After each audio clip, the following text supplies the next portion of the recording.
En nombre del Padre, del Hijo y del Espíritu Santo. Amén. Amados hermanos en nuestro Señor Jesucristo, nos encontramos en el tercer domingo después de Pascua y tenemos en el Evangelio de hoy el pasaje en el cual nuestro Señor le dice a sus discípulos que dentro de poco no lo verán y dentro de otro poco lo volverán a ver, porque me voy al Padre. Y sin embargo los apóstoles no le entendieron o no vieron bien a qué se refería y por eso comentaban entre ellos, y nuestro Jesús les lanza el ejemplo de la parturienta. Está claro de qué habla, que los apóstoles en ese momento, ofuscados por la inminente muerte de nuestro Señor, porque este Evangelio está dentro del contexto del sermón de despedida, como hace ver el padre Castellani, que inició después de la última cena. Entonces era lógica la conturbación, pero que nosotros, que la iglesia, los hombres de iglesia no lo entiendan ahora, a mí me parece el colmo. Pero bueno, colmo de los colmos, porque los exégetas se despachan y los padres de la iglesia como mejor les place.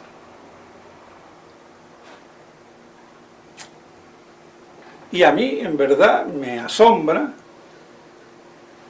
porque la palabra de Dios, primero que no es de libre interpretación, y después yo no me puedo despachar como más místicamente me parece. Pero así es. Hasta entre los padres de la iglesia se cuecen habas. Entonces no nos sorprendamos cuando a veces estamos en cuestiones exegéticas como gatos y perros. ¿Y quién tiene la razón? El que tenga la verdad, la lógica y la sabiduría. Así de claro. Menos mal que San Agustín dio en el clavo, pero fue el único que dio en el clavo. Además advierte, no hay que interpretarlo de la muerte. O sea que lo dice claramente. Viene en la lectura del oficio de Maitines del domingo de hoy. Sin embargo, Santo Tomás, como comentador, y cuando un santo se pone de comentador, se pone como una enciclopedia, o como la televisión, toma noticias aquí, allí, allá, y esto es lo que dicen aquí y allá, y no define nada. Que me pregunto de qué vale mucho un exégesis así.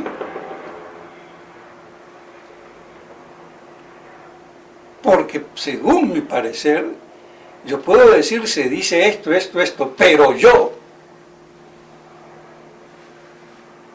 digo, o me parece, así, que es esta, o ninguna de estas, y me invento la mía, pero dejo un parámetro. Pero si yo empiezo a libre versión, voy a ser muy mordaz. Entonces, ¿qué le reprochamos a los protestantes? Libre interpretación. Pero es que me duele decirlo, pareciera que eso ya venía en la exégesis de la Edad Media y entre los padres de la iglesia. Eso a mí me parece intolerable, por lo menos hoy. Y cuando no se sabe y me callo el pico. Se acabó. Y dejo el camino abierto.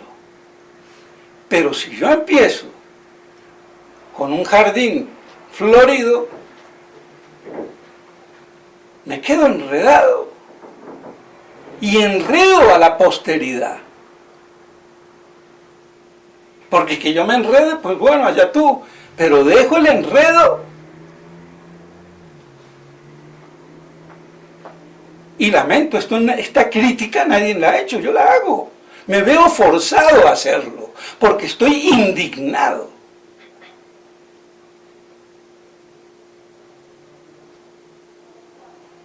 Porque hoy sufrimos las consecuencias de todo este vaivén. Y el mismo Santo Tomás, pues bueno, pone las tres interpretaciones que hay. Y San se acabó. Claro, los que pensaban que se refería al poco tiempo que no le verían, porque se iba a morir, esos 3 días que iba a estar muerto, después del poco de tiempo que lo volverían a ver, los 40 días de la resurrección, o los 3 días que estuvo muerto que no lo verían, ahora lo están viendo en carne mortal y después lo volverían a ver, pero ya en carne gloriosa, pero siempre relativo a la muerte, que lo cuente yo de por aquí o de por allá. Y la tercera de San Agustín, que decía que es todo el tiempo, desde la ascensión hasta la parucía, porque me voy al Padre, está más claro que el agua.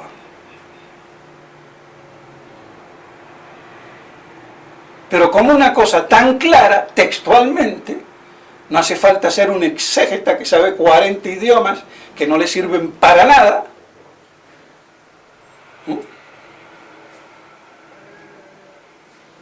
Porque empiezan a dar 20.000 interpretaciones, pero no concluyen en nada, quedamos peor que antes. Entonces, como dije, que no lo haya entendido los apóstoles, lo entiendo. Cuando uno está adolorido, triste, ofuscado, y por eso hay que ver el contexto en que lo dice. Ahora, ¿por qué estaban tristes los apóstoles? Porque nuestro Señor les viene que decir, porque también hay que interpretar dentro del contexto que está esto. Les viene de decir que Él se va. Claro, se va. Y yo, niña bonita, me pongo triste, se me va el príncipe. Lógico. Hay una razón obvia, lo digo así un poco mordaz, irónica y chistosamente, pero para que encajemos. Pero conviene que yo me vaya. Así que dejen de estar como monjitas bigotudas y doncellas y vírgenes idiotas. Conviene que me vaya. ¿Por qué? Porque viene el Espíritu, el Paráclito, que enseñará todas las cosas que yo os he dicho, y encima les aclarará la inteligencia. Entonces conviene, porque si no me voy, no se los mando, así que me tengo que ir.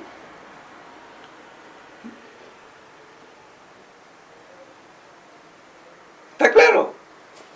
Como el papá que se tiene que ir a trabajar. Si no me voy a trabajar, pues no hay papa para el loro. Entonces me tengo que ir a trabajar. Valga la mala comparación. No queremos que estés aquí con nosotros, papi. Pues no. Pues bien, ese era todo el cuento. Sumado a lo que sí producía una tristeza demoledora, que ahí no hay quien lo salve, que ya les había dicho que él iba a la cruz a morir. Entonces, está claro que lo que dice San Agustín es la única interpretación lógica, posible y verdadera, y no hay otra. Entonces, ¿para qué Santo Tomás se toma el trabajo de presentarme las tres? Que me lo presente como a título informativo, sí, pero después defina y diga, es esta. No. Porque como comentador yo me contento como los noticieros, doy la noticia y que cada uno coja para donde pueda. ¿Qué vamos a hacer? Pero nosotros no nos podemos dar ese lujo hoy, ni nunca, pero menos hoy. Y nuestro Señor, que se dio cuenta, le da otro ejemplo, que los enredaría más, pero le está explicando por qué.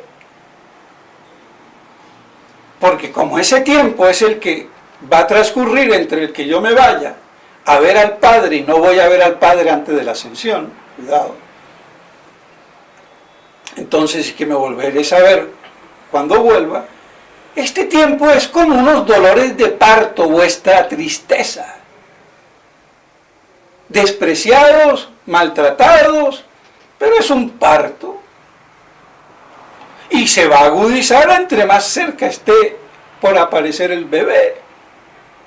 Pero después, ni te acordarás, porque ¿qué madre se acuerda de los dolores de parto una vez que ya nació el hijo? Entonces está muy claro que nuestro Señor está situando el contexto. Entonces, todo este tiempo, como dice San Agustín, para nosotros un verdadero dolor de parto, y vaya parto. Porque esto ahora, ¿quién lo aguanta? En la fase última y final de la recta del fin de los últimos tiempos.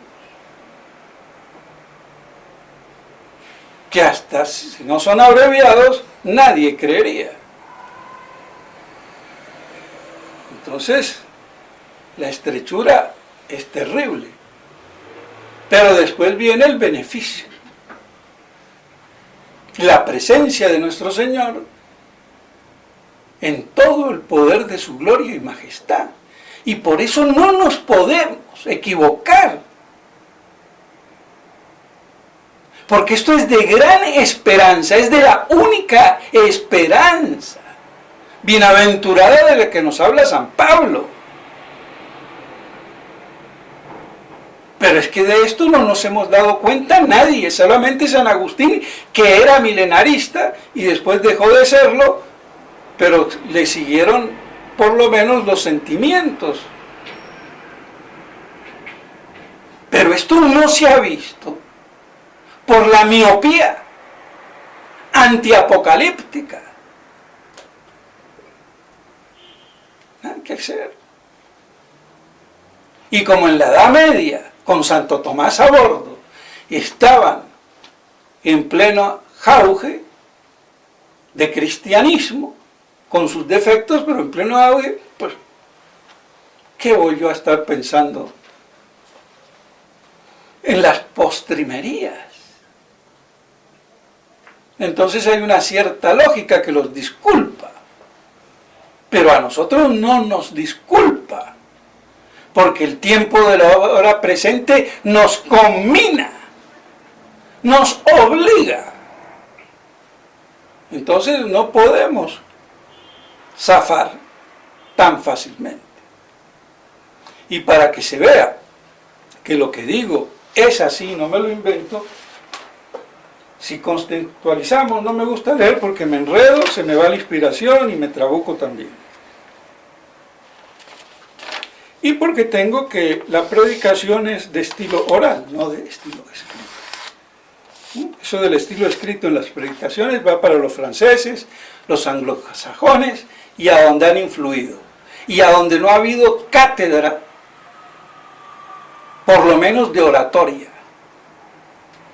Porque la oratoria no es para decir versitos con la lengua, sino para decir las verdades. ¿Cómo son?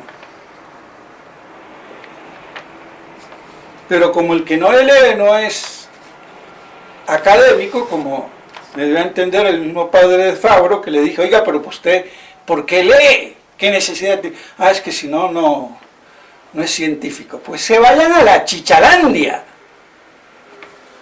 Pues ahora voy a ser medio científico.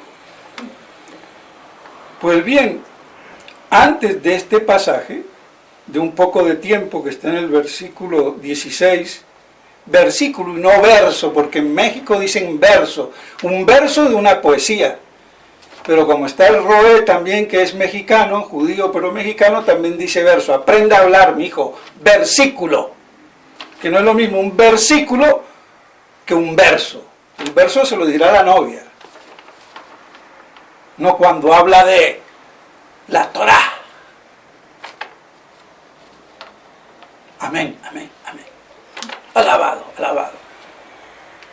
Judíos, mesiánicos y protestantes, la misma partitura. Se nota la mamá y el hijo. Está. Bueno, entonces, en el mismo capítulo 16, pero versículo 5, dice: y ahora yo me voy al que me envió, y ninguno de vosotros me preguntáis a dónde vas. Él les dice que se va y no le preguntaron, porque estaban tristes. ¿Y tristes por qué? Por lo que les había anunciado de él, Jerusalén, lo que iba a pasar con el Mesías. Como que no le hicieron mucho caso, y por eso les dice, y no me preguntáis, le estoy diciendo me voy, y por estar pensando. Entonces, queda claro. Sino que la tristeza ha ocupado vuestros corazones porque os he dicho esto. Sin embargo, os lo digo en verdad, conviene que me vaya, porque si yo no me voy, el intercesor no vendrá a vosotros, mas si me voy, os lo enviaré. Y cuando él venga, presentará querella al mundo por capítulo de pecado, capítulo de justicia, capítulo de juicio, por capítulo, porque yo me voy a mi Padre, y vosotros no me veréis más. Y empieza a explicar los 3 capítulos, por qué de justicia, por qué de pecado y por qué de... Bueno, no voy a entrar en eso ahora. Tengo mucho todavía que deciros, pero no podéis soportarlo ahora. Cuando venga aquel, el Espíritu de verdad, él os conducirá a toda verdad, porque él no hablará por sí mismo, sino que dirá lo que habrá oído y os anunciará las cosas por venir. Y sigue hablando 2 versículos más, y ahí entonces entra en el versículo 16, un poco de tiempo, y no me veréis, y un poco de tiempo me volveréis a ver. Entonces está claro el contexto, y no hay duda alguna. Entonces, felizmente, lo tenemos a San Agustín para que en esto nos aclare y que nos da esto un verdadero motivo de esperanza. Primero, que es corto el tiempo, y San Agustín lo dice, corto porque cuando pase, nos vamos a dar cuenta que pasó rápido, pero hasta que pase nos parece que dura. Como la mujer que se afana por parir, pero después de haber pasado los 9 meses le pareció que fue un día. Pero bueno. Y que este mundo, esta historia, es de sufrimiento, de tristeza, de burla, de persecución para el verdadero católico. Que esto no es el triunfo de la Iglesia que se inventaron los exégetas y los teólogos y la jerarquía de parte de los hombres de la Iglesia.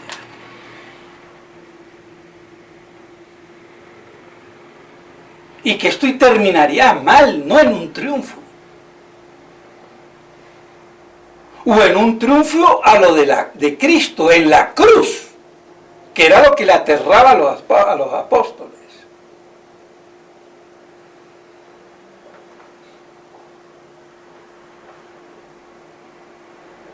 Entonces es muy distinta la historia, cómo se plantea y cómo se resuelve. Entonces esos son dolores de parto. Y aquí lo que se va a parir es la verdadera conversión del Israel total, de la iglesia, procedente como una mujer con dos alas, de judíos y de gentiles. Porque si me preguntan, la mujer del desierto con dos águilas, para mí va por ahí la cosa. No digo que sea así, pero entre lo que dicen que es y que no dicen nada, y esto, porque la mujer del desierto no es unívocamente como hace ver el padre Castellani, o como mejor dicho, como él piensa, que es el Israel carnal convertido. Eso para mí es un error, a medias, o una verdad a medias. Porque nosotros también somos iglesia y estamos en el desierto, huyendo en el desierto. ¿O a dónde estamos?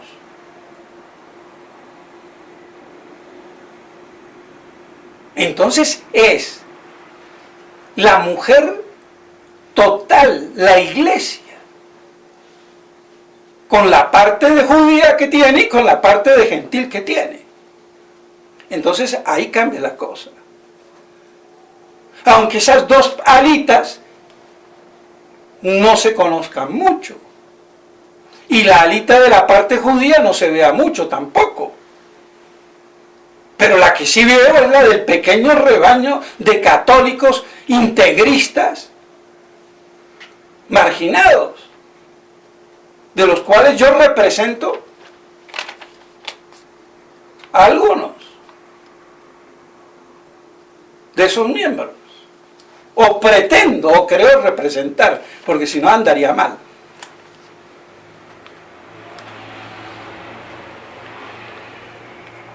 Entonces yo no puedo decir, como el padre Castellani, ni como el padre Caballero, ni como Lacunza, que es el Israel carnal convertido, y ahí tengo la conversión de los judíos, sí, muy bonito y muy lindo. Pero ojo,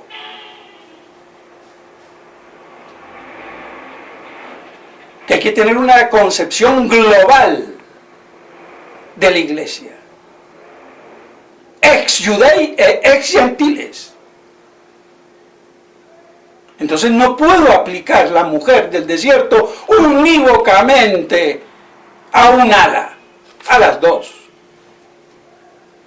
¿Está claro?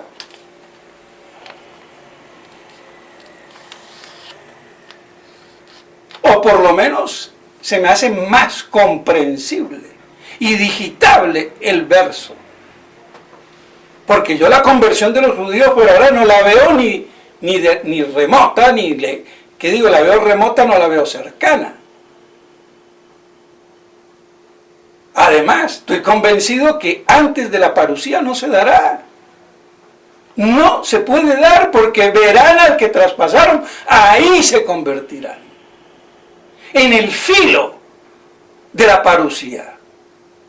¿Y antes con quién estarán? Con el anticristo.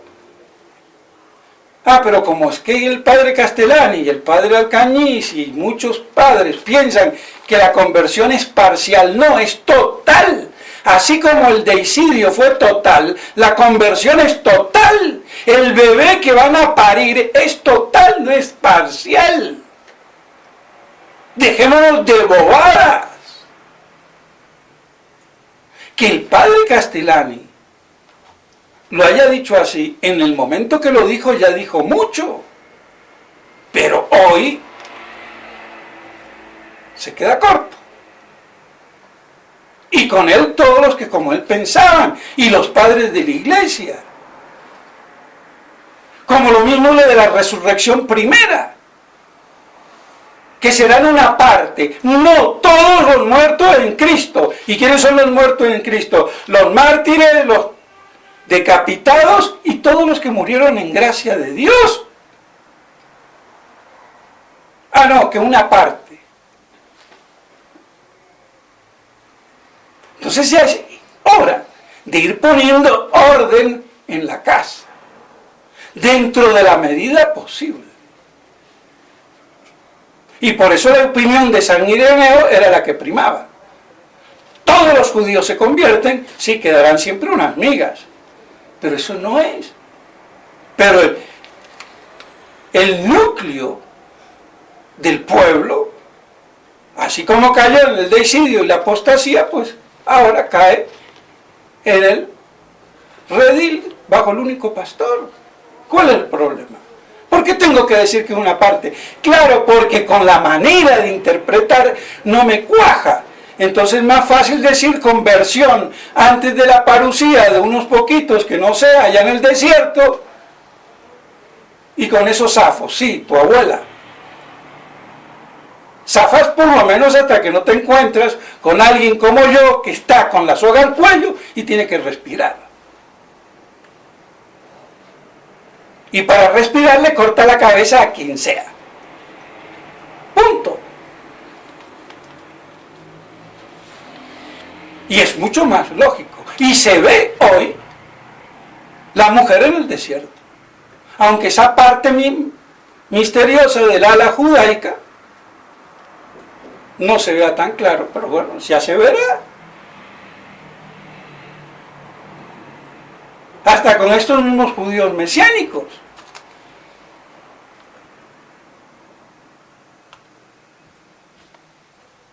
Porque aunque no lo parezca, al acercarse tanto, ¿qué les falta?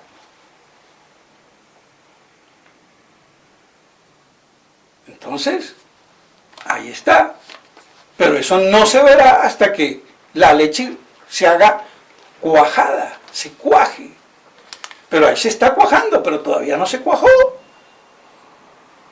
El que sabe hacer yogur casero, pues entiende la idea, y el que no, que aprenda. Entonces, vemos cómo la historia toma otras perspectivas. Y nada de triunfos, ni el de Fátima, desfasados, que parecemos carlistas trasnochados, aunque yo me considero de principio más carlista que los carlistas, si vamos al caso, pero sin las estupideces de los carlistas. Claro. Porque en todo se meten estupideces.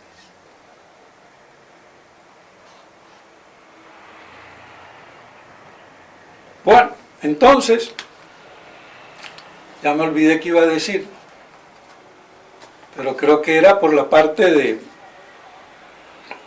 que ya ni me acuerdo, el Alzheimer. De todos modos, lo que quería dejar bien en claro era que esta historia no tiene el triunfo mal aplicado por bárbaros de Fátima, de un triunfo preparusiaco. El triunfo es parusiaco o posparusiaco, no anteparusiaco.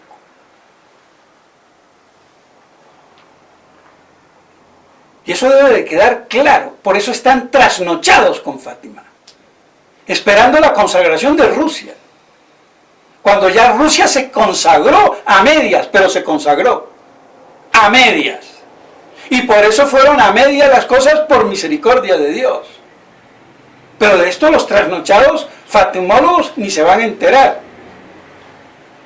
Y el triunfo, al fin y al cabo, con conversión o sin conversión de Rusia, es en la parusía. Y si se convierten los judíos, también se convertirán los rusos. ¿O qué? ¿Cuál es el problema? Lo que pasa es que falta perspectiva, falta inteligencia. Pero a eso lleva el academismo de los indios de ojos azules, o de los anglosajones, si quieren, que nunca han sido la panacea del saber. La panacea del saber es mediterránea, no nórdica, o estamos desfasados históricamente. Y la cultura viene de Oriente.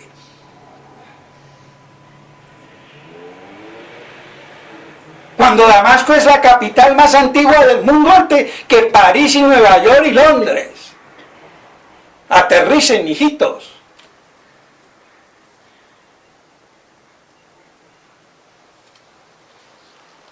Pero bueno, de todos modos entonces,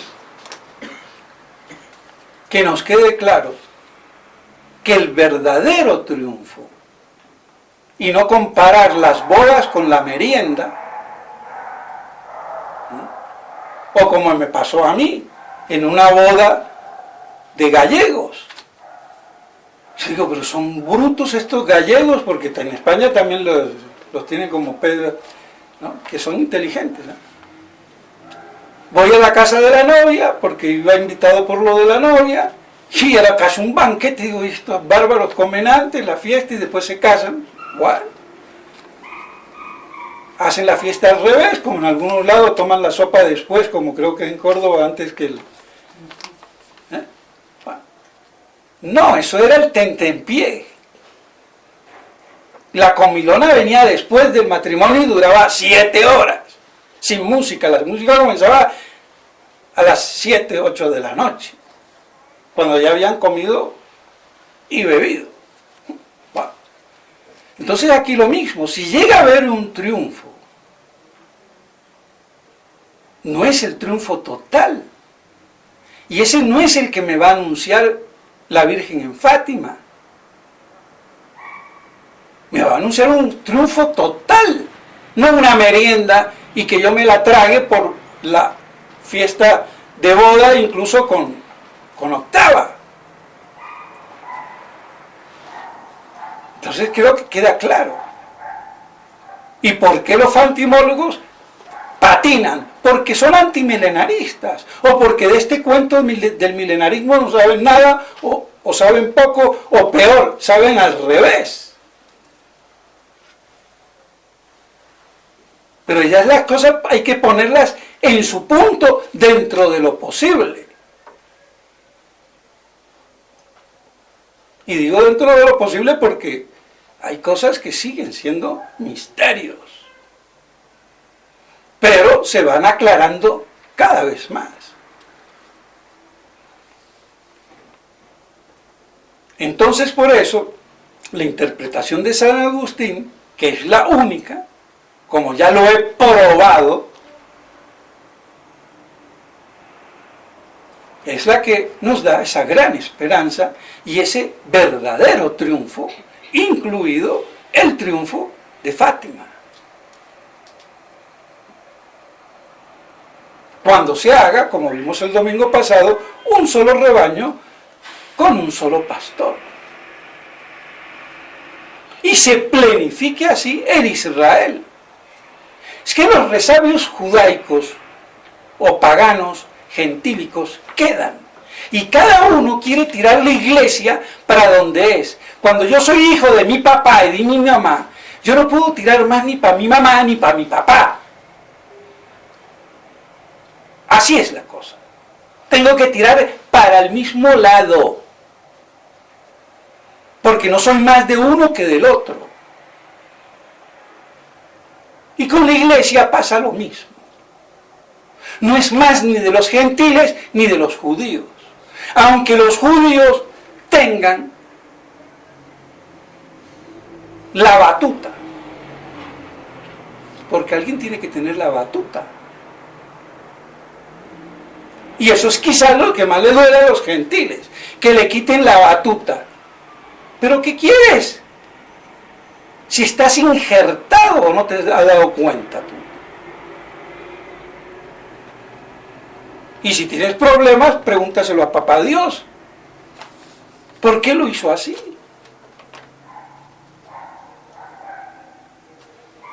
¿Qué vamos a hacer? Ah, pero eso es judaizante, como le atribuyen algunos imbéciles historiadores a Membiel.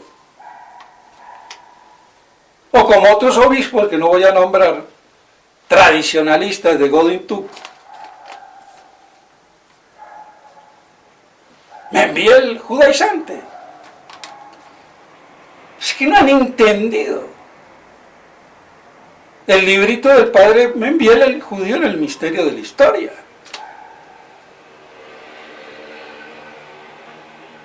Son unos resabios estúpidos de pura ignorancia y de puro partidismo que no cuajan dentro de los parámetros de la visión de Dios. Y hay que aceptar las cosas como son y cada uno ser orgulloso con lo que es.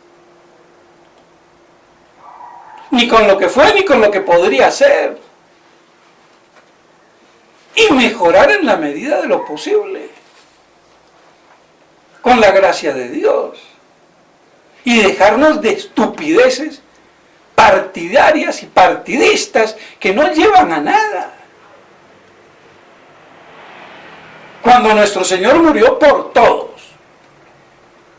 Porque tengo otras ovejas que no son de este aprisco, está claro. Entonces, mis estimados hermanos, no me sigo alargando más, pero quiero hacer ver la connotación profunda que tiene esto. Y que esto es parte también de la historia.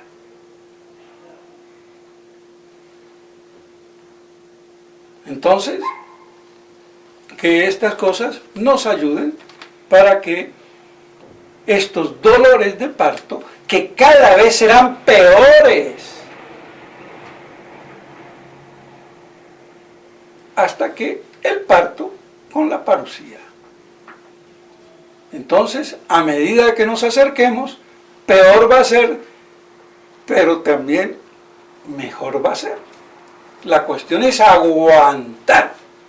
Y ahí es donde viene el acrisolamiento en el fuego del oro para que se purifiquen nuestras almas. Y eso es lo que más nos cuesta asimilar. Porque nos gusta la vida cómoda. Y bueno, ¿qué vamos a hacer? Pidámosle entonces esa gracia para poder perseverar con estas cosas que creo que tienen una gran luz para todos nosotros, para toda la Iglesia de Dios, aunque no sepamos exactamente quién es y quién no es. Pero que la Iglesia pasará por una estrechura prácticamente sin pastores, como hoy vemos, dispersa por el mundo sin pastores que apacienten en el pan, con el pan de la verdad. En nombre del Padre, del Hijo y del Espíritu Santo. Amén.